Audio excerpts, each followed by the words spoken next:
Hi, well, it's May the 16th, 2025, and I think the last video, which was entitled Part 1, was posted in, I think, in August 23, so it's been some considerable time since I last posted anything on this, and it's progressed a fair bit compared to the original. If you look at the original, you'll see it was in a bit of a state. Since then, the frame has obviously been painted. I've rebuilt the wheels using stainless rims and spokes, and the bearings in the hubs were okay, so I didn't have to do anything to those other than clean them and re-grease them, wash everything out.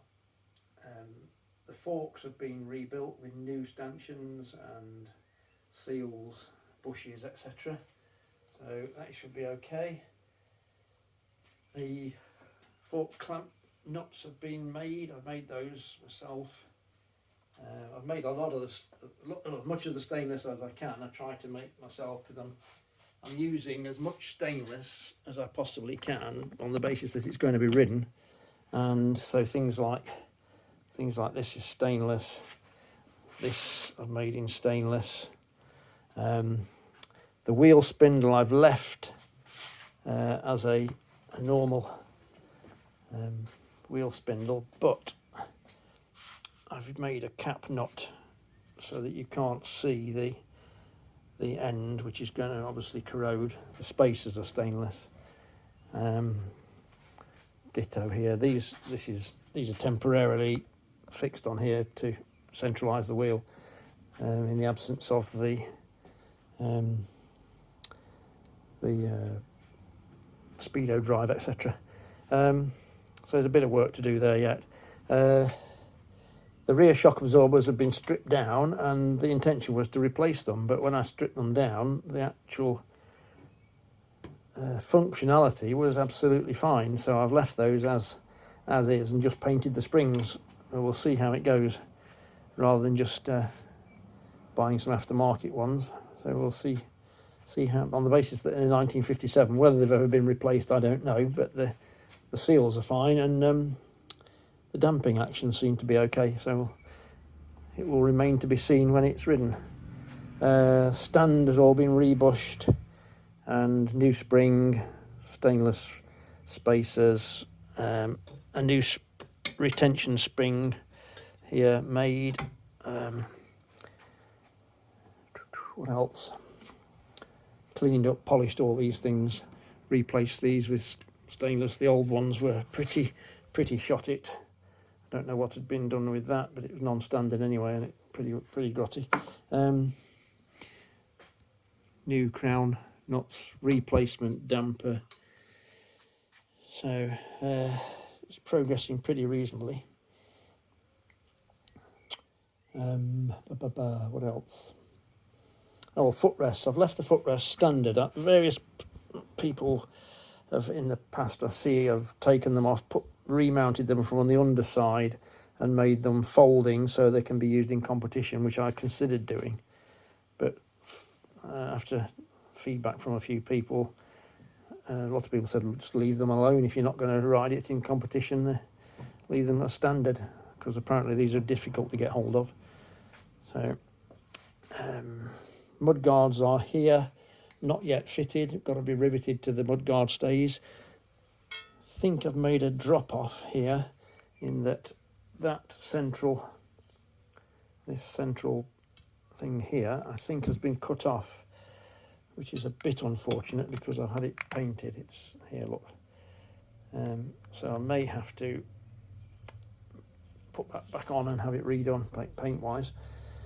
I'll have a look when we've got the mudguards on and see how everything fits, and have a look at the parts list, etc. Speedo bracket has been made. Got a speedo, got a new magneto, or a replacement fully overhauled magneto, which is there, bagged up and sealed away.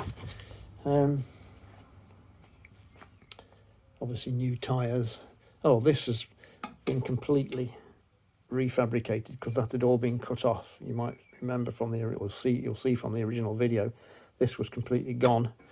as were the two fittings here for the stand stop. So the stand just flopped around. There was a stand fitted, but it just flopped around. There's nothing stopping it sort of going over centre, and it wasn't capable of doing anything. So that they've been all refabricated and raised back in place. Obviously engine and frame bolts are all stainless. I've got to make another one of the replacement for that in stainless. The spacer for the pin that holds the dynamo bracket clamp. New bushes for the swinging arm, they've been done. Can't think of anything else on the frame and sort of running gear. The engine wise, the barrel has been relined, the crank has been rebuilt by Alpha Bearings. I should have videoed this. I put this together last night, but I should have videoed this. That's been completely rebuilt and is spot on now. That's going to go together shortly. I haven't bead blasted anything except the barrel. The barrel has been bead blasted because it needed to be cleaned to go and be in a bit of a state, so I bead blasted that. But the rest of it I've left and just cleaned with a lot of scrubbing and Scotch-Brite, and it's come up okay. So I didn't really want to contaminate everything with glass bead dust, because experience tells me it's very, very difficult to get out of the nooks and crannies and the oil ways, etc. Same with the gearbox, that's just been cleaned with Scotch-Brite and a lot of scrubbing. So new bearings have just arrived for the somewhere here. There they are. New bearings have just arrived for the gearbox, so they will go in. Bushes have all been done already. I did those a few weeks ago. All new stainless engine bolts, either made by me. I've made the bigger ones and bought the smaller ones just because I couldn't be bothered, to be honest. So I think that's about it. What I have got to do is to sort out the oil pipe arrangement in the crankcase, because their oil pipes are a bit butchered, so I've got to do something with those. I shall do a separate video on those when I get round to doing them. So I think that'll do for now. But it's August 23 to May 25, so let's hope things progress a bit quicker, and you might get a video showing a bit more advancement a little bit sooner than the last lot. Okay, cheers for now.